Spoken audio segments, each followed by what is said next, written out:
Good evening, church. Okay, this evening we are looking at Psalm 36. சங்கீதம் 36 இன்றைக்கு பார்க்கிறோம். It's a wisdom psalm. இது ஒரு ஞான சங்கீதம்.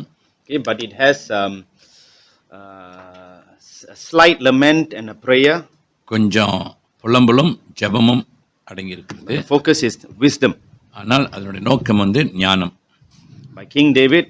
தாவீது ராஜா எழுதினார். Okay, but we don't have any background to the psalm. பின்னலை ஒன்றும் நமக்கு கொடுக்கப்படவில்லை. Okay, so there are three parts to this psalm. இந்த சங்கீதத்துக்கு 3 பகுதிகள் உண்டு. First, it's of lamenting. முதல்ல புலம்பல். Okay, the psalmist laments the ways of the wicked.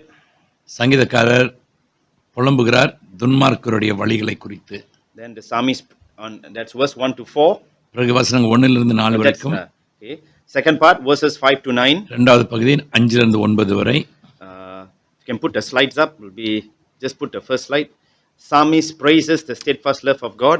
நாம் பார்க்கிறோம் சங்கீதக்காரர் கர்த்தருடைய அன்பை குறித்து அவர் இங்கே துதிக்கிறார். And then the third part where he prays to God to continue in his steadfast love. பிறகு அவர் தேவனுடைய அன்பிலே நிலைத்திருக்கும்படியாய் ஜெபிக்கிறார். That's verse 10 to 12. அது வசனம் 10 லிருந்து 12 வரைக்கும். Okay.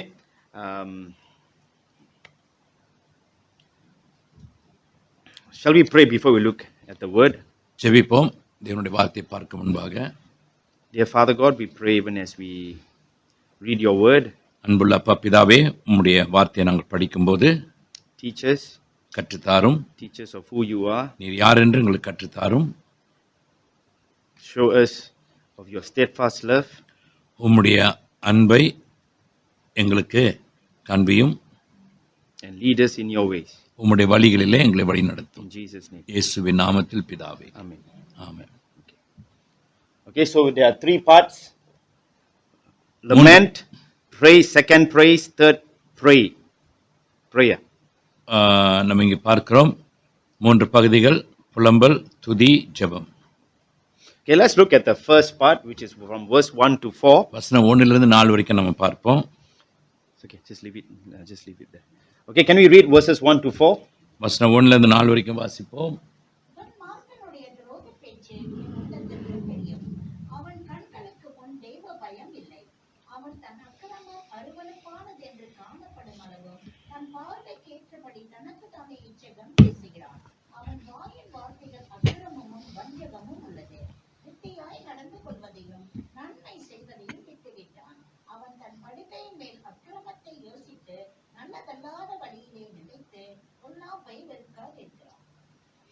Transgression speaks to the wicked. Deep in his heart there is no fear of God before his eyes. For he flatters himself in his own eyes that his iniquity cannot be found out and hated. The words of his mouth are trouble and deceit. He has ceased to act wisely and do good. He plots trouble while on his bed. He sets himself in a way that is not good. He does not reject evil. In this first section of the psalm, இந்த சங்கீதத்தின் முதல் பகுதியில the psalmist he begins with a lament ஒரு புலம்பலோடு ஆரம்பிக்கிறார். of the wicked. துன்மார்க்கர் செய்யும் காரியங்களை பார்த்து அவர் புலம்புகிறார். God, these are the wicked. ஆண்டவரே இவங்க எல்லாம் துன்மார்க்கர். Okay, so he reveals their ways. ஆகையால தாவீதுங்க இந்த சங்கீதத்திலே அவர்களுடைய வழிகளை அவர் வெளிப்படுத்துறார். The wicked usually have around similar ways that they will act on. துன்மார்க்கர் அவர்கள் வழியில் அவருடைய வழிகள் எப்பயும் அவிதமாக சுற்றி இருக்கும். Not everyone is different. எல்லாரும் வித்தியாசமாய் அல்ல. Sometimes you look at people differently. சில சமயத்துல மனுஷர்கள் நம்ம வெவ்வேறாக நம்ம பார்க்கிறோம். In the eyes of God there's only wicked and there's the righteous. ஆனா தேவனுடைய பார்வையில 2 மக்கள், ஒன்னு துன்மார்க்கர், இன்னொன்று நீதிமான். The wicked they act almost similar to each other. துன்மார்க்கர் அவங்க எல்லாரும் ஒரே விதமாக செயல்படுவாங்க. See, regardless where you go, நம்ம எங்க போனாலும் சரி, for example, gangsters will act the same way. உதாரணமா நம்ம பார்க்கும்போது குண்டர்கள் தானே குண்டர்கள் வந்து கேங்ஸ்டர்ஸு அவங்க வந்து எங்கே போனாலும் அவங்க அதே மாதிரி தான் எல்லாம் கிரியை செய்வாங்க. There is no such difference between gangster of Malaysia and gangster of Africa and gangster of India, all around the same. அதாவது ஆப்பிரிக்காவும் இந்தியாவும் மலேசியாவும் இருக்கிற இந்த குண்டர்கள் வந்து வித்தியாசமாக இருப்பாங்கன்னு இல்லை, எல்லாரும் ஒரே மாதிரி தான் இருப்பாங்க. Only thing difference is what weapon they use only. என்ன ஒரு வித்தியாசம்னாக்கா என்ன ஆயுதங்களை பயன்படுத்துகிறாங்க. Malaysia, I don't know what they use. மலேசியாவில் கிரீஸா. Okay, India is always Arwa. Okay, India they always carry that way. Malaysia they carry some probably some guns or they just carry some parang or something. இந்தியாவில் பார்த்தீங்கன்னாக்கா அப்படியே பின்னால் விட்டு அப்படியே உருவான், ஒரு அருவகத்துக்கு வரும். மலேசியாவில் வந்து என்ன செய்வானுங்க, they use their hands la usually. துப்பாக்கி எடுப்பானுங்க, இல்லாட்டியா டேகர் எடுப்பானுங்க, கிரீஸு. But America mostly guns. அமெரிக்காவில் வந்து பெரும்பாலும் துப்பாக்கி. Africa you go, they don't carry small guns, they go AK-47. ஆப்பிரிக்காவில் வந்து AK-47. They don't have small pistol, they carry big guns. Okay, because they have access. ஆப்பிரிக்காவில் வந்து அவனுங்கெல்லாம் AK-47 எடுத்துட்டு தெரிவானுங்க. Western nations, the gangsters all, their weapon is probably laptops. மேற்கு நாடுகளில் நீங்கள் பார்த்தீங்கன்னாக்கா இவங்கெல்லாம் அந்த லேப்டாப்பை எடுத்து பயன்படுத்துவாங்க. You see the movies, how they always in contact with someone and they can order everything just by contacting someone or just doing using their laptops. நீங்கள் பார்த்தீங்கன்னாக்கா அவங்க எப்போதும் பாருங்க அந்த தொலைபேசியில் லேப்டாப்பில் எல்லாத்தையும் அவங்க வந்து ஆர்டர் பண்ணுவாங்க, எல்லாம் செய்வாங்க. Okay, but all of them have the same style. ஆனால் எல்லாருக்கும் ஒரே விதமான ஸ்டைலு. Drugs. போதைப் Generally drugs. பொதுவாக போதைப் பொருள். And they will also move into prostitution. அதே சமயத்தில் அவங்க வந்து விபச்சாரத்தில் போவாங்க. Trafficking. அதாவது பெண்களை கடத்தி children trafficking is always around the same thing. பிள்ளைகளை கடத்தி விற்பாங்க, பெண்களை கடத்தி விற்பாங்க. இப்படி crime is the same. ஆகினா வன்முறை வந்து அப்படியே தான் இருக்கும் பாருங்க. There's no such thing as good gangster, there's no such thing as a different way. All of them the same. நல்ல குண்டர்கள் இல்லை, அவங்க எல்லாரும் ஒரே மாதிரி தான் இருப்பாங்க. A thief here and thief there is always the same. இங்க இருக்கிற திருடனும் சரி, அங்க இருக்கிற திருடனும் சரி, அதே மாதிரி தான். So in other words, wicked is always the same. துன்மார்க்கர் எப்போதும் ஒரே மாதிரி. Don't look at people differently, but this is good of him, that is bad of him. அதாவது ஜனங்கள் அப்படி பார்க்காதீங்க, இது அவனுக்கிட்ட நல்லா இருக்கு, அது அவன்கிட்ட கெட்டதா இருக்குன்னு அப்படி இல்லை. அவன் கெட்டவன் தெரியும், ஆனா he's bad, but we try to justify a lot of things why he's good. அதனால நம்ம என்ன செய்வோம்னாக்கா அவங்கள பார்த்து நம்முடைய மனசுல வந்து அவங்கள நீதிமான்களாக நம்ம வந்து எண்ணிக்கொள்வோம். David, the psalmist, he receives a revelation of God of who the wicked people are. தாவீது தேவனிடத்திலிருந்து ஒரு வெளிப்பாடு பெற்று யார் துன்மார்க்கர் என்று சொல்லி அவர் அறிந்து கொண்டார். Why are they wicked? ஏன் அவங்க துன்மார்க்கமா இருக்கிறாங்க? This some Bibles will put it as an oracle. They put their verse, the oracle given by God. அதனால் சில வேத புஸ்தகத்தில் நீங்க பார்த்தீங்கன்னாக்கா அங்கே வந்து ராக தலைவனுக்கோ வித்த சங்கீதம் என்று சொல்லி அப்படி இருக்கும். So a question we may ask at times. சில சமயம் நம்ம அப்படி ஒரு கேள்வி கேட்போம். Why do some people do evil? ஏன் ஒரு சிலர் வந்து தீமையான காரியங்களை செய்றாங்க? Is it because their father was evil? அவங்க அப்பா வந்து அப்படி இருந்தாரா அதனாலயா? Is it because of hard situation? அல்லது கஷ்டமான சூழ்நிலையா? They say that Indians, Malaysia, of course you know that Indians contribute 40% of the crimes in our nation. மலேசியாவில் நீங்க பார்த்தீங்கன்னாக்கா மலேசியா தேசத்தில் இருக்கிற வன்முறை வந்து 40% இந்தியர்கள். And people blame it on the hardship of our people. ஜனங்க அவங்க என்ன செய்றாங்கனாக்கா நம்முடைய ஜனங்கள் வந்து ரொம்ப கஷ்டத்துல இருக்காங்க, வறுமையில இருக்காங்கன்னு சொல்லி. So is it because of hardship that they do so much of crime? கஷ்டத்தினாலும் வறுமையினாலும் அப்படி செய்றாங்களா? Is that the reason? அதான் காரணமா? சொல்லுங்க, உங்களை தான் கேட்கறாரு. Is that the only reason?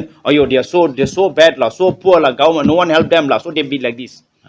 நம்ம என்ன சொன்னாக்கா அவங்க வந்து ரொம்ப கஷ்டம் இருக்காங்க, ரொம்ப வறுமையில இருக்காங்க, பாவம் என்ன செய்யறது, அரசாங்கம் உதவி செய்யல, அதனால தான் அவங்க இப்படி எல்லாம் செய்றாங்க. அப்படியா? That's what people say. இப்படிதான் ஜனங்கள் சொல்றாங்க. We are the most oppressed. நாம தான் ரொம்ப தாழ்த்தப்பட்டவங்க, ஒடுக்கப்பட்டவங்க. The reason God tells David is, it's nothing because of hardships. தேவன் தாவீதுக்கு சொல்றாரு, இது வந்து அவங்க கஷ்டத்தினாலோ வறுமையினாலோ அப்படி அல்லன்னு சொல்றாரு. Wicked people do not have the fear of God. இதுல என்னன்னாக்க அவர் சொல்றாரு, துன்மார்க்கருக்கு தேவ பயமே கிடையாது. The main reason why people are wicked is they do not have the fear of God. ஏன் அந்த துன்மார்க்கர் இப்படி செய்றாங்கன்னாக்கா அவங்களுக்கு முக்கியமா தேவ பயமே கிடையாது. You can look at the Chinese. சீனரை பாருங்க, They always think, what goes around comes around. அவங்க என்ன எண்ணுவாங்கனாக்கா என்ன போதோ அதை சுற்றி அவங்ககிட்டயே வரும்னு. Karma, the law of karma. It always will come back. கர்மாவில் அவங்களுக்கு நம்பிக்கை இருக்கு. You go to Bali. பாலிக்கு போனீங்கன்னா All Hindus. பாலினா தெரியல, பாலி தண்ணியில் In Indonesia. இந்தோனேஷியாவில் பாலின்னு ஒரு இடம் இருக்கு. அங்கே போனீங்கன்னா Very little crime, very low crime. அங்கே வந்து வன்முறை வந்து ரொம்ப குறைவு. Because all the Hindus there, they believe in law of karma. அங்கே இருக்கிற இந்துக்கள் வந்து அவங்களோட நம்பிக்கைனாக்க கர்மாவில் இருக்குது. If I do bad, it will come back to me. நான் ஒரு தீமையான காரியம் செஞ்சேனாக்கா அது எனக்கு திரும்பி வரும். Fear of God. Whether is God not, they fear that something will happen to them. தேவன் இருக்கிறாரோ இல்லையோ அது இல்லை, அவங்களுக்கு வந்து ஒரு பயம் இருக்கு. அந்த கர்மாவினால என்ன அவங்க விதைக்கிறாங்களோ அது அவங்களுக்கே வந்து சேரும். Malaysia Indian different. They don't have the fear of God. மலேசியர்கள் வித்தியாசமா இருக்கிறாங்க, அவங்களுக்கு தேவ பயம் கிடையாது. And this is the reason why people are wicked across the world. ஆகியனால தான் உலகம் எங்க நீங்க பாத்தீங்கன்னா ஜனங்கள் வந்து துன்மார்க்கமா If a இருக்காங்க. person doesn't have the fear of God, அப்படி ஒரு மனுஷருக்கு ஜனங்களுக்கு தேவ பயம் இல்லைன்னா they will become wicked. அவங்க துன்மார்க்கமாய் மாறிடுவாங்க. Okay? This also happens in the church. சபையிலையும் அப்படியா Don't think that only the people outside do not fear God. அதாவது நினைச்சு கொள்ள வேண்டாம் சபைக்கு வெளியில தான் அப்படி இருக்கிறாங்கன்னு சொல்லி இல்லை. A lot of people in the church do not fear God. சபையிலையும் பலர் வந்து தேவ பயம் இல்லாம இருக்கிறாங்க. They can do anything, they can say anything, they can open their mouth, they can do anything, but nothing will happen to them. எதையும் செய்யலாம், வாயை திறந்து என்ன வேணுமாலும் பேசலாம், எதுவும் நடக்காதுன்னு சொல்றாங்க.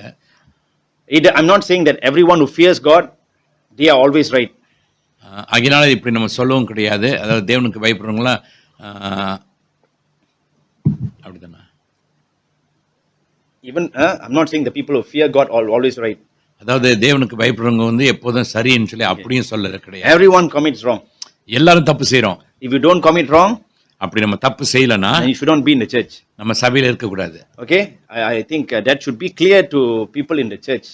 இது வந்து சபையா இருக்கு, இது தெளிவா இருக்கணும். If you don't do any wrong, நம்ம தப்பே செய்யலனா you should not be in the church. சபையில இருக்க கூடாது. You should not believe in God. நீ தேவனை நம்ப கூடாது. The church is a place for people who make mistakes. சபை யாருக்கு? தப்பு செய்றவங்களுக்கு, பாவம் செய்றவங்களுக்கு.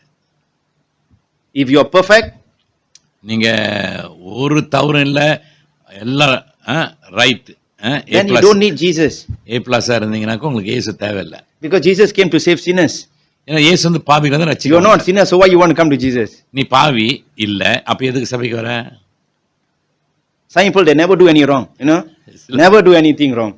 சரி, தவறே செய்ய மாட்டாங்க. So I think you're in the wrong place. Mr Right, Mrs Right. You're in the wrong place. You don't need forgiveness. நீ தப்பான இடத்துல இருக்கிற. You don't need to take communion. Some more. எடுக்க கூடாது.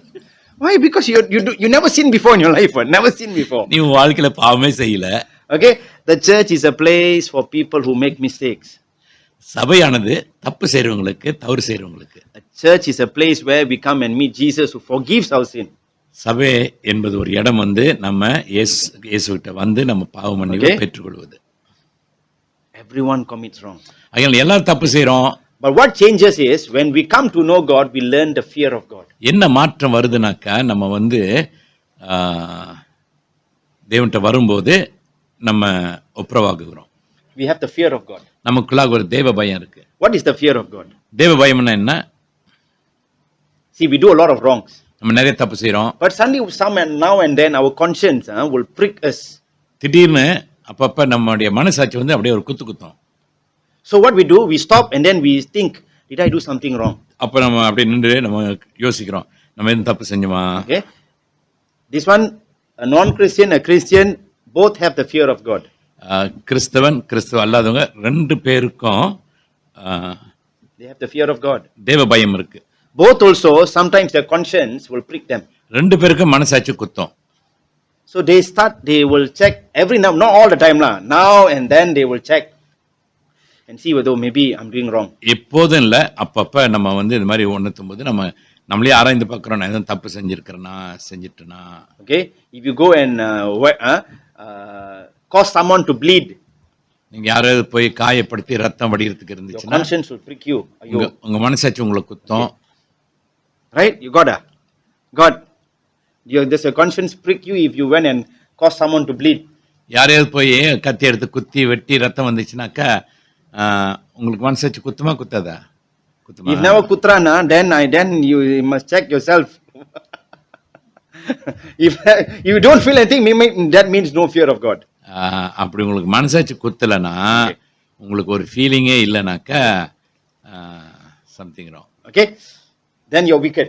அப்படின்னா நீங்க துன்மார்க்கன். Then you don't have the fear of God. உனக்கு தேவ பயமே கிடையாது. Okay, these people who the Bible calls wicked, வேதம் அந்த துன்மார்க்கரை குறித்து சொல்லுது இல்லைங்களா? as I said, they don't have the fear of God. அவங்களுக்கு தேவ பயம் கிடையாது. So they live their lives as though God does not exist. ஆகினா அவங்க வாழ்க்கையை வந்து தேவன் இல்லாதது போல அவங்க வாழ்ந்து வராங்க. You look at it all in Tamil movies all.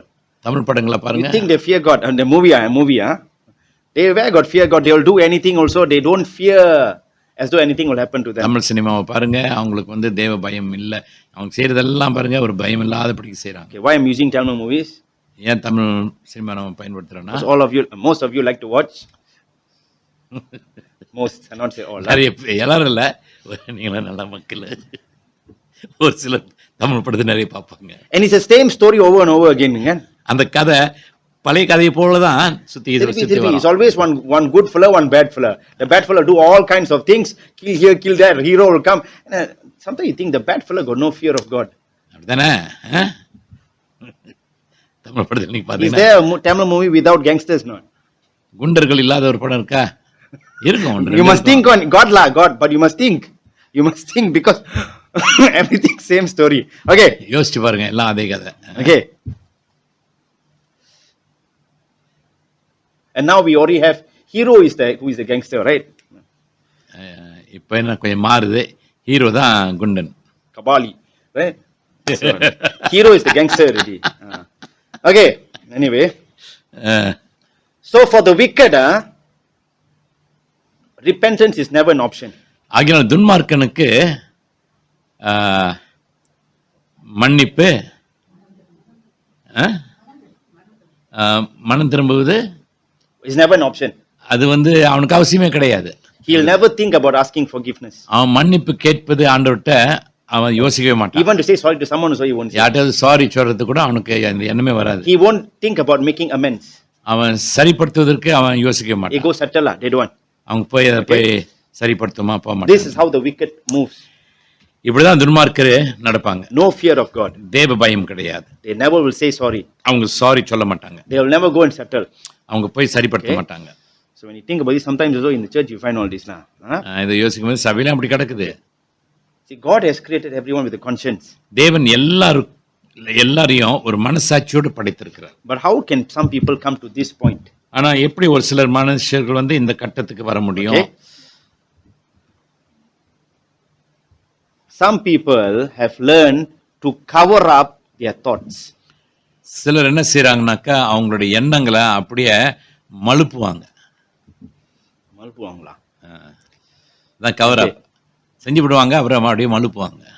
Okay, as we learn this, it's one thing to examine ourselves.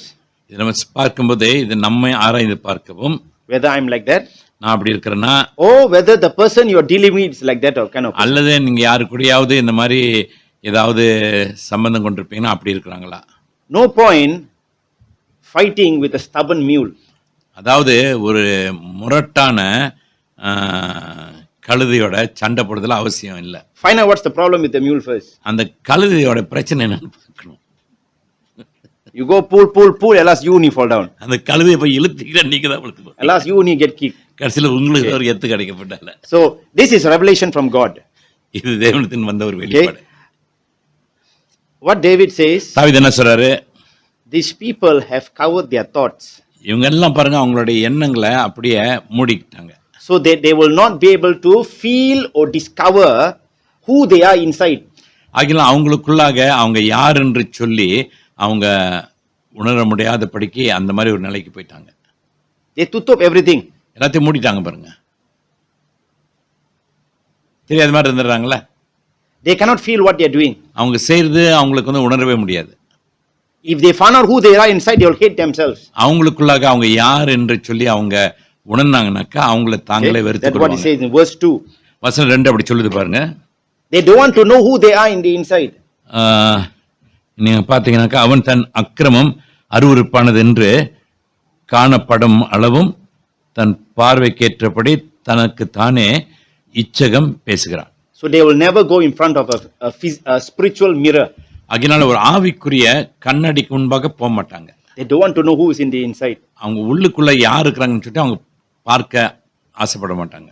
Because inside a lot of dirt. ஏன்னா உள்ளுக்கு வந்து நிறைய அழுக்கு இருக்கு. Inside is real, but they put renovation nicely, put everything, make it look nice inside. அந்த அழுக்க மூடுவதற்கு நல்லா புட்டமெல்லாம் போட்டு மேக்கப்லாம் போட்டு வச்சுக்கோங்க. So how do people do it? This is done. How they do it? By justifying themselves. இது எப்படி செய்வாங்க? தங்களே நீதிமான்கள் என்று சொல்லி காண்பித்துக் கொள்வாங்க. It's all right. It's okay. So they tell themselves it's okay. It's okay. It's okay. பரவாயில்ல எல்லாரும் அப்படித்தானே செய்றாங்க. நானும் அப்படி ஒண்ணும் இல்லையே. நான் மோசம் இல்லையே. This is what a lot of people do. இத நிறைய பேர் அப்படி செய்வாங்க. They justify to themselves it's okay. தங்களுக்குள்ளாக ஒரு சமாதானப்படுத்திக்கலாம். பரவாயில்ல. Okay. Let's just go. In school, people steal each other's pen. பள்ளிக்கூடத்துல இருந்து பக்கத்துல உள்ள Okay, don't talk big things. Small things you all done before maybe. You all steal each other's pencil and pen. இருக்கா? பள்ளிக்கூடத்துல இருந்து வகுப்புல செஞ்சிருப்பீங்க. பக்கத்துல உள்ள பேனா பென்சில் ரப்பர்லாம் திட்டி. And then you keep it. And then you can go back home and your conscience can be good. You don't feel at wrong. வீட்டுக்கு போயிட்டு ஒண்ணும் தெரிய முடியும். மனசாட்சி ஒண்ணும் குத்தாது. நல்லது போல இருக்கலாம். Why you tend to justify? It's okay. It's my friend's one only word. பரவாயில்ல. இது நண்பனோட தானே, என் மச்சானோட தானே, பரவாயில்ல. And then after a while you become so used to it. அப்புறம் கொஞ்ச நாளுக்கு பிறகு அது அபியாசமாயிருது. Then you have a collection of pens. அதுக்கு நம்மகிட்ட வந்து நிறைய ஒரு கலெக்ஷன் இருக்கும் பேனா. Sometimes true story. Sometimes you go people's house, you will see a collections of pencil and pen, eraser, mechanical pencil from months of years of collecting. அதாவது சில வீட்டுக்கு போனோம்னாக்கா அங்க பார்க்கலாம் பாருங்க. எப்பயோ ஆரம்பிச்சது பாருங்க, அப்படியே ஒண்ணா எடுத்து வச்சு எல்லாத்தையும் சேர்த்து வச்சிருக்காங்க. It starts with one pencil. ஒரு சின்ன ஒரு பென்சிலோட ஆரம்பிச்சது. It can be into a whole pencil box of pencils. அப்படி நீங்க பாத்தீங்கன்னாக்கா ஒரு பெட்டி நிறைய பென்சிலுங்க இருக்கலாம். Okay? They justify it's all right. பரவாயில்ல, இப்படி ஒன்றும் தப்பு இல்லப்பா. Okay. But ஆனால் somehow if you come to this point, people will know. அப்படி நீங்க இந்த ஒரு நிலைக்கு வந்துட்டீங்கன்னாக்கா ஜனங்களுக்கு தெரியும். A thief will always be found. ஒரு திருடன் பல நாள் திருடன் ஒரு நாள் என்னதுவா பிடிபடுவான். பல நாள் திருடன் ஒரு நாள் பிடிபடுவான். How? அகப்படுவான். See, you don't have to find the pencils. பென்சிலை கண்டுபிடிக்க வேணாம். Okay, he has so many pencils. Don't have to find a pencil. அவனுக்கு நிறைய பென்சில், அந்த பென்சிலை What happens is slowly he starts becoming a liar. மெதுவா என்ன ஆனாக்கா பொய்க்காரனா மாறுவான். Every time he talks is to bring someone down or to lie. அவன் பேசும்போதெல்லாம் பாருங்க, அவன் வாயை திறந்தால யாரையாவது மட்டம் தட்டுவான். Okay, யாரையாவது குறை சொல்லுவான். This is what David is saying and not I'm saying. இது யார் சொல்றாங்கன்னாக்கா தாவீதான் சொல்றாரு. இது he says their mouth is only trouble and lies. அவர் என்ன சொல்றாருனாக்கா அவங்களுடைய வாய் வந்து அவன் வாயின் வார்த்தைகள் அக்கிரமமும் வஞ்சகமும் உள்ளது. See, once you become wicked, eventually people around you will know already. நீங்க துன்மார்க்கனாய் மாறிட்டீங்கன்னாக்கா உங்க சுத்தி இருக்கிற ஜனங்களுக்கு தெரியும். Every time you speak, you bring problem to people. அவங்களுக்கு தெரியும் பாருங்க, வாயை திறந்தாலே ஏதாவது பிரச்சனை உண்டாகும். Every time it comes out of mouth, lies. வாயை திறந்தாலே பொய்ய புழுவான். They don't think anything about bringing someone down. வந்து யோசிக்கவே மாட்டேன் அவங்கள வந்து நம்ம கீழே தள்ளுறோமே. They won't think about lying. அவங்க பொய் சொல்றத யோசிக்கவே மாட்டாங்க. As long as they get what they want. அவங்களுக்கு கிடைக்கிறது இருந்துச்சுன்னா போதும். So if you find a liar, ஒரு பொய் சொல்லுகிறவனை நீங்க பாத்தீங்கன்னா go to their house. அவங்க வீட்டுக்கு போங்க. Go see their collection. You will find lot of treasure in the house. அவங்க சேர்த்து வச்சிருக்கிறத பாருங்க, நிறைய பொக்கிஷம் இருக்கும். How did they become expert in lying? It's எப்படி because அவங்க years and years of becoming wicked. அவன் எப்படி ஒரு பொய்க்கு தகப்பனா மாறினான்னு சொன்னாக்கா, அவன் காலாகாலத்துக்கு அவன் வந்து இந்த மாதிரி பொய் சொல்லி திருடி வச்சிருக்கிறான். They have lost the fear of God. ஆகினா அவங்க தேவ பயத்தை இழந்து போயிட்டாங்க. Once you lose the fear of God, தேவ பயத்தை நீங்க இழந்துட்டீங்கன்னா, slowly every time you open mouth only bad things comes out. மெதுவாக நீங்க வாய் திறந்தாலே கெட்ட வார்த்தைகள் தான் வரும். Okay, and then another thing David tells them in verse 4. தாவீது 4ஆம் வசனத்துல இன்னொரு காரியம் சொல்றாரு. These people, they cannot think anything about doing good to people anymore. அதாவது ஜனங்களுக்கு அவங்க நல்லதை செய்யறதே அவங்களுடைய மனசுல வராது. They cannot think about acting wisely. ஞானமா நடந்து கொள்வது அவங்களுக்கு யோசனை வராது. Your parents, you tell your children, don't do this, don't do that. You give advice. பெற்றோர்களாக நீங்க பிள்ளைகளுக்கு சொல்றீங்க, அதை செய்யாதன்னு சொல்லிட்டு ஆலோசனை சொல்றீங்க. These people cannot take any wisdom. ஆனா இவங்க வந்து ஞானத்தையே பெற்றுக்கொள்ள மாட்டாங்க. Because from their bed, David says, from their bed, they are plotting already. அதனால இங்க நம்ம பார்க்கிறோம் பாருங்க, தாவீது அவங்க படுக்கையில இருந்துகிட்டே யோசிக்கிறான், எப்படி அதை செய்யலாம். Their focus, I want to get what I want. அவங்க நோக்கலாம் எனக்கு வேண்டியது எனக்கு கிடைக்கணும். Even if I lie, it's okay. போய் சொன்னாலும் பரவாயில்ல. Part of the business. இதெல்லாம் வியாபாரத்துல ஒரு பங்கு தான். On the table also part of the business. Table கீழே தள்ளுறாங்களா காசு, அதுவும் you bring someone down to achieve your business also all part of the business. யாரையாவது கீழே தள்ளிட்டு உங்களுடைய வியாபாரத்தை மேல கொண்டு வரீங்கன்னா அதுவும் அப்படிதான். Okay, business to go up, you need to make your competitor go down. அதாவது வியாபாரத்துல நீங்க மேல வரணும்னாக்கா அந்த கம்பெனியை கீழே கொண்டு வந்தா தான் நீங்க மேல போவீங்க. They don't have a feeling because why? It's all part of the deal. இதெல்லாம் உங்களுக்கு உணர்வே இருக்கு. எனக்கு இதெல்லாம் வியாபாரத்துல சகஜம் பாருங்க. Those days in Taiping, டைப்பிங்ல அந்த நாட்கள்ல 2 doctors were fighting. 2 டாக்டருங்க சண்டை போட்டாங்க. So one doctor sent his wife to the other doctor's clinic. இந்த டாக்டர் வந்து அவருடைய மனைவியை அந்த clinic அனுப்புனான். He said, so she was standing outside and telling, go to that clinic. அவங்க நின்றுகிட்டு அவ சொல்றா பாருங்க, நீங்க அந்த கிளினிக்கு போங்கன்னு சொல்றா. Okay, 2 doctors, both are millionaires. 2 டாக்டருங்களும் கோடீஸ்வரனுங்க. Typing, typing தான். Okay, so the doctor of one wife goes to the other clinic and says, don't come here, don't go to that doctor. அதனால அந்த டாக்டருடைய மனைவி இந்த கிளினிக் வந்துட்டு அவங்க சொல்றாங்க, யாரும் வந்தாங்கன்னாக்கா இந்த கிளினிக் வேணா நீங்க அந்த கிளினிக் போங்கன்னு சொல்றாங்க. Competition word. போட்டி. They were friends once. ஒரு காலத்துல 2 நல்ல நகையின் சதியமான நண்பர்கள். Their clinic is also behind each other only. அவங்க கிளினிக் வந்து பாருங்க பின்னால் பண்ண முன்னு பின்னால இருக்குது. Very famous lah, I don't want to say anything. பிரபலமானதுதான் இது டைப்பிங்ல. Okay. And then what happened? This doctor found out, hey, this wife, so he went and scolded her. இந்த டாக்டர் வந்து பாருங்க பார்த்தாரு, அந்த டாக்டரோட மனைவி இங்க இருக்கிறான், அவனை பிடிச்சி ஏசி இருக்கிறாரு. She went and brought her husband. ஆகிய இவ போயிட்டு அவ புருஷனை கொண்டு வந்துட்டா. How dare you attack, scold my wife? So he beat the doctor up. எப்படி என்ன தைரியம் என் மனைவி வந்து நீ ஏச முடியும்னு சொல்லிட்டு அடி சண்டை. Okay, one of them broke their hands lah. ஆகினால தெரியாதா?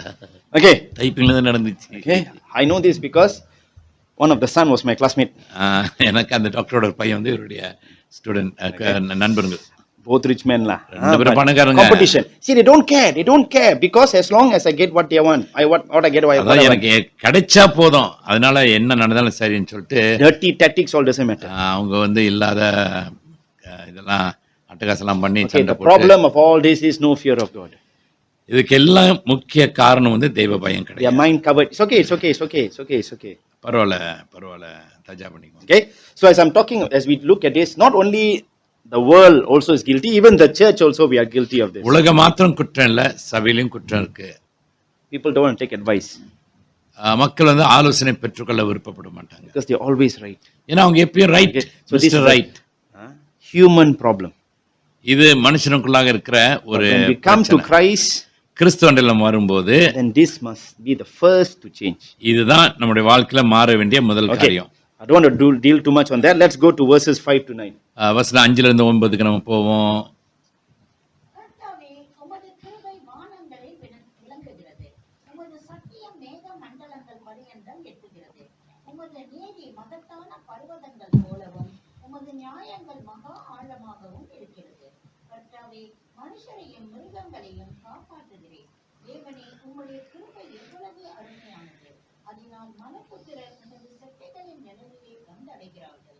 உமது ஆலயத்தில் உள்ள சம்பூரணத்தினால் திருப்தி அடைவார்கள். உமது பேரின்ப நதியினால் அவர்கள் தாகத்தை தீர்க்கிறேன். ஜீவ ஊற்று உம்மிடத்தில் இருக்கிறது. உம்முடைய வெளிச்சத்திலே வெளிச்சம் காண்கிறேன். Your steadfast love, O Lord, extends to the heavens, your faithfulness to the clouds. Your righteousness is like the mountains of God. Your judgments are like the great deep. Man and beast you save, O Lord. How precious is your steadfast love, O God. The children of mankind take refuge in the shadow of your wings. They feast on the abundance of your house. You give them drink from the river of your delights. For with you is the fountain of life. In your light do we see light. The psalmist David, he tries to contrast the ways of the wicked with the righteous. சங்கீதக்காரர் தாவீது துன்மார்க்கருடைய வழியும் நீதிமானுடைய வழியையும் அவர் ஒப்பிட்டு பார்க்கிறார். But he does not bring in contrast with just the people who are righteous. அதாவது நீதிமான்களை வைத்து அவர் பார்க்க கிடையாது. You want to compare with the wicked. துன்மார்க்கரோடு அதை ஒப்பிட்டு பார்க்க. Do not compare with Christians, for example. உதாரணமா கிறிஸ்தவங்க. Do not compare outside with the Christians. வெளியில இருக்கிறவங்கள கிறிஸ்தவரோட ஒப்பிட்டு பார்க்காதீங்க. That's not the way the psalmist is doing. சங்கீதக்காரர் அப்படி பார்க்க கிடையாது. You want to compare the wicked? துன்மார்க்கரை நீங்க ஒப்பிட்டு பார்க்கணும்னா you compare them with God. தேவனோட ஒப்பிட்டு பார்க்கணும். Contrast. Okay? அது ஒப்பிட்டு அப்படி பார்க்கணும். Because all of us we put ourselves with the wicked also. Sometimes you almost the same also. சில சமயத்துல நம்மளை வந்து அந்த துன்மார்க்கரோடு நம்ம வச்சு பார்க்கும்போது வித்தியாசம் கிடைக்காது. ரெண்டு பேரும் ஒரே மாதிரி. Okay, 80% 20%. ஒருவேளை Okay. 18-20% அப்படி. We cannot be compared to them because we also do wrong. நாம வந்து அவங்களோட ஒப்பிட்டு பார்க்க முடியாது. காரணம் நாமும் தப்பு செய்வோம். So David is using God as a comparison to the wicked. ஆகினால தாவீது தேவனை அவர்களோடு ஒப்பிட்டு Because God is perfect. ஏன்னா தேவன் வந்து சம்பூர்ணமான. So he brings out the nature of God. ஆகினால் தேவனுடைய சுபாவத்தை கொண்டு வருகிறார். Okay, this is our confidence for every believer. ஒவ்வொரு விசுவாசிக்கும் இதான் நம்முடைய நம்பிக்கை. It's not the church, it's not Christians. சபை கிடையாது, கிறிஸ்தவர்கள் கிடையாது. Okay, do not take this as your confidence. இது நம்முடைய நம்பிக்கை எடுக்க கூடாது. God must be our confidence. தேவன் நம்முடைய நம்பிக்கையா So இருக்கு. when you look at the world, உலகத்தோட நம்ம பார்க்கும்போது don't compare them with yourself. அவங்கள வந்து உங்களோட ஒப்பிட்டு பார்க்காதீங்க. Compare them with God. அவங்கள தேவனோட ஒப்பிட்டு பாருங்க. Okay, so he praises God for 4 aspects of his nature. ஆகையால 4 தேவனுடைய 4 aspects of his nature. அவருடைய சுபாவத்தை குறித்து 4 விதத்தில் நம்ம பார்க்கிறோம். First, he talks about God's steadfast love. தேவனுடைய மகத்தான கிருபை. What is God's steadfast love? His love for his children. தேவனுடைய அன்பு தம்முடைய ஜனங்க மேல வைத்திருக்கிறது. This love, he says, extends to the heavens. இந்த அன்பு வானத்துக்கு எட்டுது. Which means there is no limit to it. அதுக்கு அளவே கிடையாது. Go to heavens, unlimited. அங்க பரலோகத்துக்கு போனாலும் அங்கேயும் பாருங்க அளவில்லாம இருக்கு. The second thing he talks about, இரண்டாவது சொல்ல பேசுகிறது God's faithfulness. தேவனுடைய உண்மை. The reliability of God. தேவன் மேல நம்ம சார்ந்து இருக்கலாம். You boleh percaya dengan Tuhan. He can be trusted. தேவனை நீங்க நம்பலாம். That also it goes to the clouds, means it's unlimited. அதுவும் நீங்க பாத்தீங்கன்னாக்கா வானங்களுக்கு எட்டுது. There's no limit. அதுக்கு அளவே கிடையாது. The third thing he says God's righteousness. மூணாவது சொல்ற தேவனுடைய நீதி. What is righteousness? God's standard of doing things. நீதி என்றால் என்ன? தேவன் செய்கிற காரியங்கள். When God does something, he has to base on a standard. தேவன் ஏதாவது ஒரு காரியத்தை செய்வார்னாக்கா தேவன் வந்து ஒரு அளவு வைத்திருக்கிறார். He don't do chincha. சும்மா செய்ய மாட்டாரு. His standard is always right, based on his character. அவருடைய அளவு வந்து அவருடைய சுபாவத்தின்படி அது சரியாகவே And he says this is like the mountains of God. இது வந்து தேவனுடைய மலைகள் பர்வதங்களை போல இருக்கு. Mountain talks about cannot shake. Can you shake a mountain? ஒரு மலையை நீங்க அசைக்க முடியுமா? You can shake a person beside you, but you cannot shake a mountain. பக்கத்துல இருக்கிறவங்களை அசைக்கலாம், ஆனா ஒரு மலையை நீங்க அசைக்க முடியாது. That is how God's righteousness is. You cannot shake it. அது போல தேவனுடைய நீதி இருக்குது, அதை அசைக்கவே முடியாது. No man can shake God's righteousness. எந்த ஒரு மனுஷனும் தேவனுடைய நீதியை அசைக்கவே முடியாது. And the fourth thing is God's judgments. நாலாவது வந்து தேவனுடைய நியாய தீர்ப்பு. When you talk about judgment, it talks about God's wisdom and his knowledge. தேவனுடைய நியாய தீர்ப்பை நம்ம பேசும்போது அவருடைய ஞானமும் அவருடைய அறிவும் அங்க He சொல்லப்படுது. says like a great deep. அது வந்து ஒரு ஆழமான காரியம். You cannot go down and find out God's wisdom. தேவனுடைய ஞானத்தை கீழே ஆழத்துல போய் பார்க்க முடியாது. It's so deep, even you cannot understand. அது அவ்வளவு ஆழமா இருக்குது, நீங்களும் புரிந்து கொள்ள Okay? முடியாது. So he talks, earlier he talked about wicked. முதல்ல துன்மார்க்கத்தை குறித்து பேசுறாரு. Then he says, God, you are so different from the wicked. பிறகு அவர் சொல்றாரு, ஆண்டவரே நீர் துன்மார்க்கரோடு நீ எவ்வளவு வித்தியாசமா இருக்கிறீர். Your love is unlimited. There's no limit to your love. உம்முடைய அன்புக்கு அளவே இல்லை. Your faithfulness also got no limit. உம்முடைய உண்மைத்துவம் அதுக்கும் அளவு I can கிடையாது. depend on you anytime. நான் உண்மையில எப்பொழுதும் நான் வந்து சார்ந்திருக்க முடியும். Then your righteousness, no one can shake it. உம்முடைய நீதியை வந்து யாரும் அசைக்க முடியாது. No one, if this is your line, you will follow that. Nobody can go and butter boran or to buy you. இதுதான் உம்முடைய கோடுனாக்கா அதை தாண்ட முடியாது. யாரும் எந்த விதமான No one can bribe you. யாரும் உமக்கு வந்து லஞ்சம் கொடுக்க முடியாது. And the fourth thing, your judgment is so deep, wisdom, so much of wisdom that I cannot understand. நாலாவது அவருடைய நீதி வந்து அவ்வளவு ஆழமா இருக்குது, புரிந்து கொள்ளவே முடியல. Okay. How do you know God's attributes? தேவனுடைய சுபாவங்கள் கிரியைகள் உங்களுக்கு எப்படி தெரியும்? Okay, God's attributes are not just dictionary description of God. What is attributes? God's attributes, Attributes. ஸ்வபாவங்கள். சுபாவங்களா? தேவனுடைய சுபாவங்கள் வந்து It's not a dictionary description of God. அது வந்து நம்ம அகராதியில பார்க்கிற விளக்கம் Okay, கிடையாது. whatever we read in this book, in this Bible, இந்த வேதத்துல நம்ம வாசிக்கும் எதுவா இருந்தாலும் it must not be a dictionary description of God. அதாவது அகராதியில நம்ம பார்க்கிற ஒரு விதம் அல்ல. This you can experience for yourself. இதை வந்து நீங்களாகவே அனுபவிக்கலாம். So many people from the beginning of the creation right up to now, so many thousands of people, millions of people have experienced God as in the Bible. உலக தோற்று முதல் இதுவரைக்கும் நீங்க பார்த்தீங்கன்னாக்கா கோடிக்கணக்கான மக்கள் தேவனை அனுபவித்திருக்கிறாங்க. So the love of God, தேவனுடைய அன்பு, the faithfulness of God, தேவனுடைய உண்மை, the righteousness of God, தேவனுடைய நீதி, the judgment of God, தேவனுடைய நியாய தீர்ப்பு you also can experience. நீங்களும் அனுபவிக்கலாம். They experience, you also can experience. அவங்க அனுபவித்திருக்கிறாங்க, நீங்களும் அனுபவிக்கலாம்.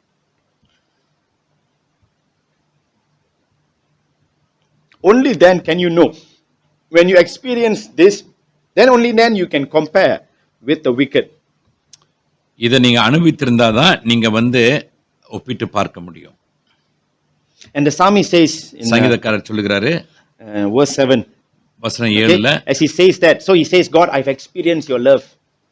அவர் சொல்லுகிறாரு, தேவனே உம்முடைய கிருபை எவ்வளவு அருமையானது, அதனால் மனுபுத்திரர் உமது செட்டைகளின் நிழலிலே வந்தடைகிறார்கள். Okay, what he says, என்ன சொல்றாரு?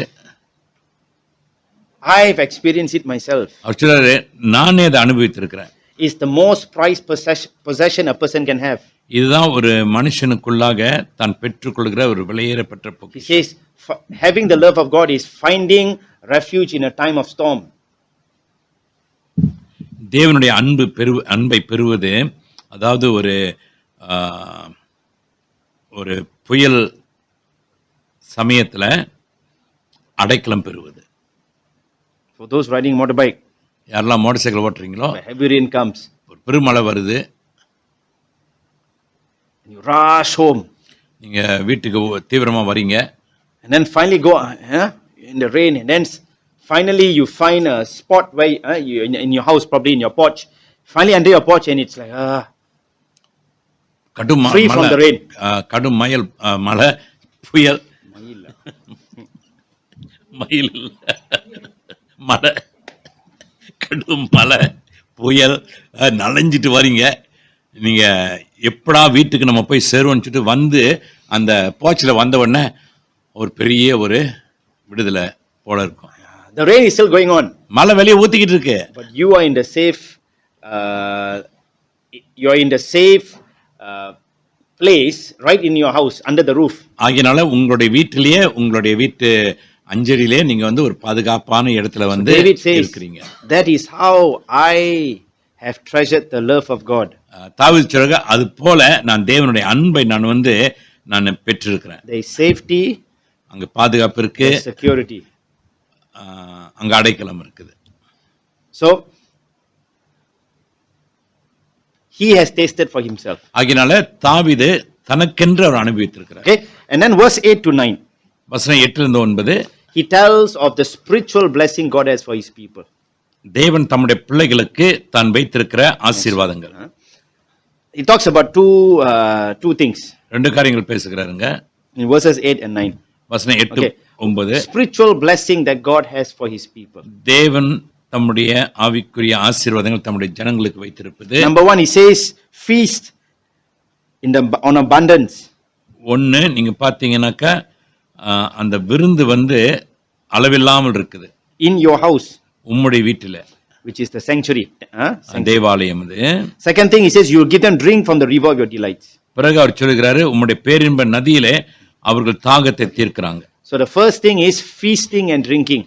ஆகையால் முதல்ல நீங்க பாத்தீங்கன்னாக்கா விருந்தும் குடிப்பதும்.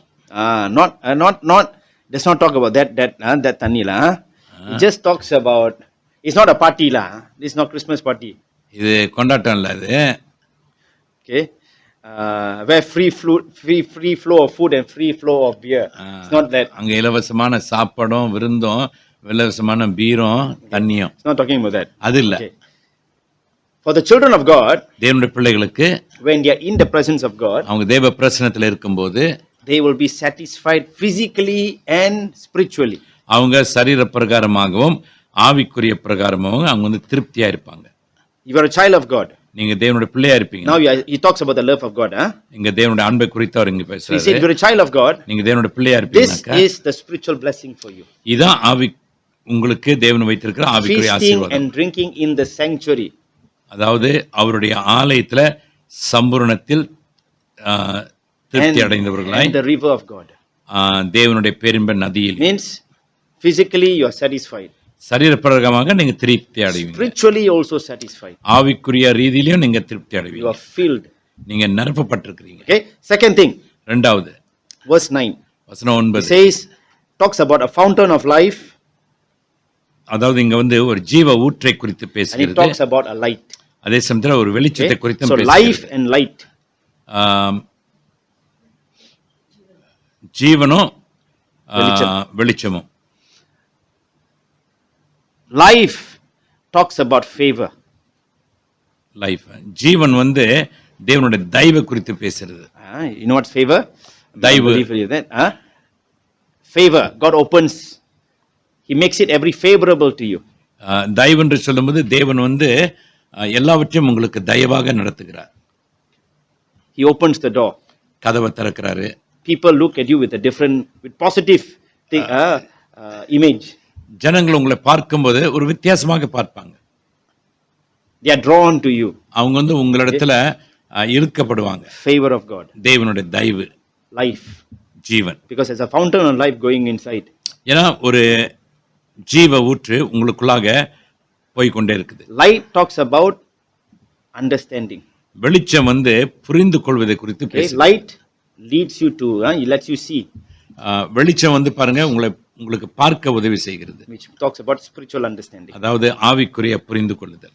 To be able to know what is right and what is wrong. எது சரி எது தவறு என்று சொல்லி அறிந்து கொள்ளுங்கள். Okay, so the blessing, spiritual blessing for the people of God. ஆகையால தேவனுடைய பிள்ளைகளுக்கு ஆவிக்குரிய ஆசீர்வாதம். Feasting and drinking. விருந்தும் குடிப்பதும். Which is satisfaction for your spiritual life and your physical life. அதாவது உங்களுடைய ஆவிக்குரிய ஜீவியத்துக்கும் சரீர ஜீவியத்துக்கும் ஒரு திருப்தி உண்டாகிறது. Second thing is life and light. இரண்டாவது ஜீவனும் வெளிச்சமும். Which talks about the favor of God. தேவனுடைய தயவு குறித்து பேசுகிறது. Spiritual understanding. ஆவிக்குரிய புரிந்து கொள்ளுதல். Okay, this is for the children of God. இது தேவனுடைய பிள்ளைகளுக்கு. Okay, now let's move to the final one, verses 10 to 12. கடைசி பகுதிக்கு நாம் போவோம். 10 வசனம். Which is the prayer to God. தேவனை நோக்கி ஏறெடுக்கப்படுகிற ஒரு ஜெபம். உம்மை அறிந்தவர்கள் மேல் உமது கிருபையையும்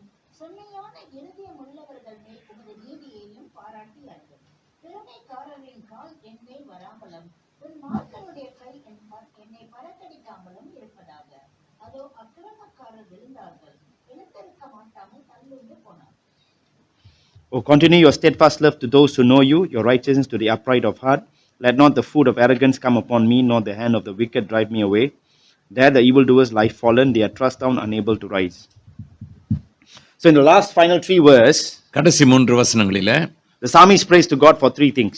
சங்கீதக்காரர் 3 காரியங்களுக்காக He ஜெபிக்கிறார். says, continue in your steadfast love. ஆண்டவரே உம்முடைய கிருபையிலே நீர் தொடர்ந்து இருப்பீராக. Your love, steadfast love. உம்முடைய Steadfast love. திவ்ய அன்பு. Okay. Second thing, show your righteousness to the righteous. ஆண்டவரே உம்முடைய நீதியை நீதிமான்களுக்கு நீர் We talked காண்பீர். about the attributes of God. தேவனுடைய சுபாவங்களை குறித்து நம்ம பார்த்தோம். I said it's not, you can experience it for yourself. அதை நீங்களே அனுபவித்துக் கொள்ளலாம். Okay. So he says, show it to those who are righteous. யாரெல்லாம் நீதியா இருக்கிறாங்களோ அவங்களுக்கு காண்பி ஆண்டவர். And third thing he says, மூணாவது சொல்றாரு, protect the righteous from the foot of arrogance. ஆண்டவரே நீர் நீதிமான்களை அவங்களுடைய கால்கள் அவர்கள் மேல் வராதபடிக்கு காத்துக்கொள்ளும். Protect the righteous ஆண்டவரே நீதிமானை காத்து from the foot of arrogance. இங்க இப்படி போடுகிறது பாருங்க, பெருமைக்காரரின் கால்கள் என் மேல் வராமலும் பாதுகாத்துக் கொள்ளும். Okay, he imagines pride like a foot. Pride. அதாவது அவர் எப்படி என்றார்னாக்கா, நம்முடைய பெருமை கால்களை போல சொல்றார். It will kick you now and then. அது உங்களை அப்பப்ப எத்தும். It will cause you to sleep. தூங்க செய்யும். Sleep and fall. Not to sleep. That one where a spirit calls you to sleep. சறுக்கி விழுந்து போவாங்க, வலிக்கு விழுந்து போவாங்க. How does a person fall because of pride? எப்படி ஒரு மனுஷன் விழுந்து போறாரு? பெருமை. And he says, God, okay? அவர் சொல்றார், ஆண்டவரே, okay, in this 3 things he says, okay, Lord, I've talked about your love. அவர் சொல்றார், இந்த 3 காரியங்கள்ல ஆண்டவரே உம்முடைய அன்பை குறித்து பேசினேன். Let it continue on. அது தொடர்ந்து நடக்கட்டும். Show your love to me somehow. உம்முடைய அன்பை எனக்கு தொடர்ந்து Then he காண்பி. says, show who you are, your attributes, your righteousness, love, faithfulness, your judgment, and so on. ஆண்டவரே உம்முடைய சுபாவங்கள் ஆண்டவரே எனக்கு காண்பியும் ஆண்டவரே, நீ உம்முடைய அன்பு, உம்முடைய கோபம், உம்முடைய நீதி, உம்முடைய நியாய தீர்ப்பு எல்லாம். Okay, show it to those who are righteous. யாரெல்லாம் நீதிமான்களா இருக்கோ அவங்களுக்கு காண்பியும் ஆண்டவரே. Okay, அப்ப அவங்களுக்கு தெரியட்டும். but Lord, ஆண்டவரே, protect me from pride. ஆண்டவரே என்னை பெருமையிலிருந்து என்னை காத்துக்கொள்ளும். Because he talks about a foot of pride, because he can kick me anytime. ஏன்னா அந்த பெருமை ஒரு கால போல என்றைக்கு எப்பயாவது அது எப்பன்னு தெரியாது நம்மளை ஏத்திரும். Either he slip you or he kick you.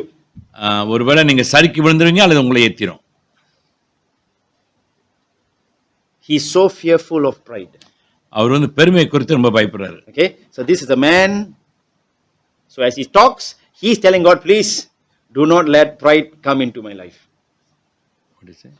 He's asking God prayer, please do not let pride come. ஜெபம் என்னங்க, ஆண்டவரே எனக்கு அந்த பெருமை வராதபடிக்கு என்னை காத்துக்கொள்ளும். Otherwise I will fall. இல்லைன்னா நான் விழுந்து போயிடுவேன்.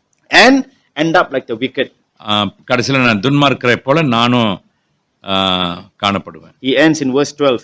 வசனம் 12ல முடிக்கிறாரு. How will the wicked end? துன்மார்க்கரை எப்படி அவங்க முடிப்பாங்க? They will fall and not get up. அவங்க விழுந்து போவாங்க, விழுந்த பிறகு அவங்க எழுந்திருக்கவே முடியாது. I don't want to be like them. நான் அவங்கள போல இருக்க விரும்பல. I don't want to fall. நான் விழ ஆசை இல்லை. So God, show your love. அகில உம்முடைய அன்பை எனக்கு காண்பியும், and protect me from pride. எனக்கு பெருமையிலிருந்து என்னை காத்து. Okay, so as we summarize the psalm, இந்த சங்கீதத்தை நம்ம சுருக்கும் போது, first he laments. முதல்ல புலம்புறாரு, God, the wicked are like this. துன்மார்க்கர் இப்படி இருக்காங்க. God reveals to him, the wicked are like this because they do not fear me. அதனால தேவன் வெளிப்படுத்துறாரு, துன்மார்க்கர் ஏன் இப்படி இருக்காங்கனாக்கா அவங்களுக்கு என்ன குறித்த ஒரு பயமே கிடையாது. They cover themselves. அவங்க தங்களை அப்படியே மூடிக்கொள்ளுகிறாங்க. As though they don't do any wrong. ஒன்னும் தப்பு செய்யாத மாதிரி அப்படி நடிக்கிறாங்க. They have learned to justify. அவங்க அவங்க நீதிமான்கள் என்று சொல்லிட்டு அவங்கள சரிப்படுத்திக் கொள்றாங்க. God says one day they'll be found out. ஆண்டவர் சொல்றாரு, ஒரு நாள் அவங்க கண்டுபிடிக்கப்படுவாங்க. Because their mouth all dirty stuff in it. ஏன்னா அவங்க வாயிலிருந்து வரதெல்லாம் ஊத்து. Then he praises God. He praises God for his goodness. பிறகு தேவன் அவரை துதிக்கிறார் for his love. அவருடைய அன்புக்காக. Okay?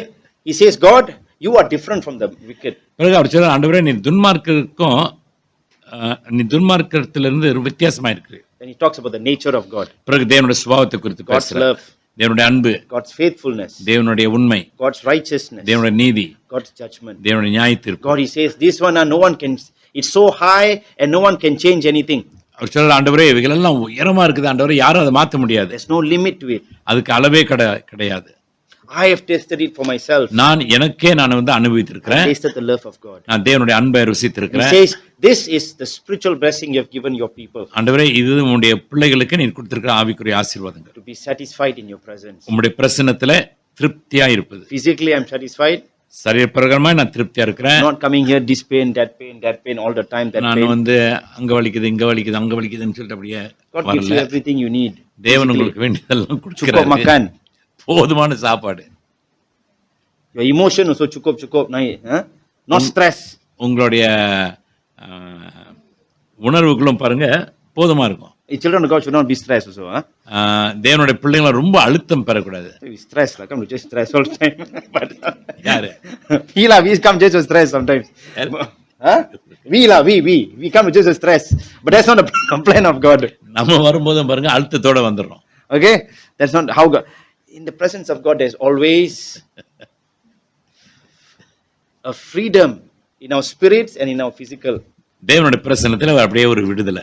That is what God wants to give you. இதான் தேவன் உங்களுக்கு Second thing, God, in the presence of God, there will be favor. தேவனுடைய பிரசன்னத்துல ஒரு தயவு இருக்குது. God will do everything. தேவன் எல்லாவற்றையும் And He'll செய்வார். give you understanding to know what is right and what is wrong. உங்களுக்கு ஒரு புரிந்து கொள்ளும் ஒரு ஆவியை கொடுப்பாரு, எது தவறு எது சரின்னு. So as he closes, as he prays, he say, God, show it to me, your love and your attributes. அதனால் முடிக்கும் போது ஒரு ஜெபத்தோடு சொல்றாரு, ஆண்டவரே உம்முடைய தயவு எனக்கு வந்து உம்முடைய சுபாவங்களை எனக்கு காண்பியும். But protect me from pride. என்னை பெருமையிலிருந்து என்னை காத்து. I don't want to fall. நான் விழுந்து போக How விரும்புகிறேன். many of us pray against pride? எத்தனை பேர் பெருமையை வரக்கூடாதுன்னு சொல்லிட்டு எத்தனை பேர் நமக்கே ஜெபிச்சுக்கிறோம். You should pray that, you. நம்ம ஜெபிக்கணும். கொஞ்சம் கஷ்டம் இல்ல. By looking at that people, we know whether they are praying or not. எப்படி? By looking at some people, we know whether they are praying or not. சிலர் பார்க்கும்போது நமக்கு தெரியும் அவங்க ஜெபிக்கிறாங்களா இல்லையான்னு. Because they are all out showing what they have, what they did. They're always showing. So we know they never prayed. எப்போதும் பாருங்க அவங்க என்ன செஞ்சிருக்காங்க, என்ன வச்சிருக்காங்க காமிக்கிறது. அதனால நமக்கு தெரியும் அவங்க ஜெபிக்கிறது கிடையாது. Comparing each other. ஒருத்தரோட அவங்க ஒப்பிட்டு பார்க்கிறது. Hey, my daughter did better than your daughter. என் மக வந்து உங்க மகளை காட்ட ரொம்ப நல்லா. In the name of testimony in the church. சாட்சியின் பேர்ல சபையில. My daughter will get all straight A. என் பிள்ளை வந்து எல்லாம் ஏ அடிச்சிச்சு. They want to boast. Not everyone, எல்லாரும் இல்ல, இதெல்லாம் பெருமை. Sometimes testimonies will whack someone. சாட்சியில போட்டுலாம் யாரையாவது. And okay, point is, he prayed, God protect me from this pride. அவருடைய ஜெபத்தின் குறிப்பு என்னன்னாக்கா, ஆண்டவரே இவைகளிலிருந்து என்னை பாதுகாத்து. I do not want to fall. நான் விழுந்து போக ஆசை இல்லை. Okay, so as we draw to a conclusion, நம்ம ஒரு முடிவுக்கு வரும்போது, when we look at man, evil ways, நம்ம மனுஷர்களுடைய தீய வழிகளை பார்க்கிறோம். we don't look at ourselves. நம்மை பார்க்க வேணாம். We don't look at other Christians. மற்ற கிறிஸ்தவங்களை பார்க்க வேணாம். We look at God. தேவனை பார்ப்போம். Because God is the perfect contrast. தேவன் தான் சரியான ஆளு நம்ம ஒப்பிட்டு பார்ப்பதற்கு. We live in a world of wickedness. நம்ம வந்து ஒரு துன்மார்க்கம் நிறைந்த ஒரு உலகத்துல வாழ்றோம். If we live in the ways of God, நாம் தேவனுடைய வழிகளில் வாழ்ந்தோம்னா, there is spiritual blessings waiting for you. நமக்கு ஆவிக்குரிய ஆசீர்வாதங்கள் வர்றதற்கு காத்து கொண்டிருக்கு. You shall be satisfied. நீங்க திருப்தி அடைவீங்க. You shall be filled with favor. நீங்க தயவினால் நிறைந்திருப்பீங்க. You shall have full of understanding. உங்களுக்கு புரிந்து கொள்ளும் தன்மை நிறைய இருக்கும். Because God gives it to His children. ஏன்னா கர்த்தர் தம்முடைய பிள்ளைகளுக்கு கொடுக்கிறார். Who live righteously in a wicked world. துன்மார்க்கமான உலகத்துல நீதிமான்களாய் வாழ. So do not focus your attention on wicked men.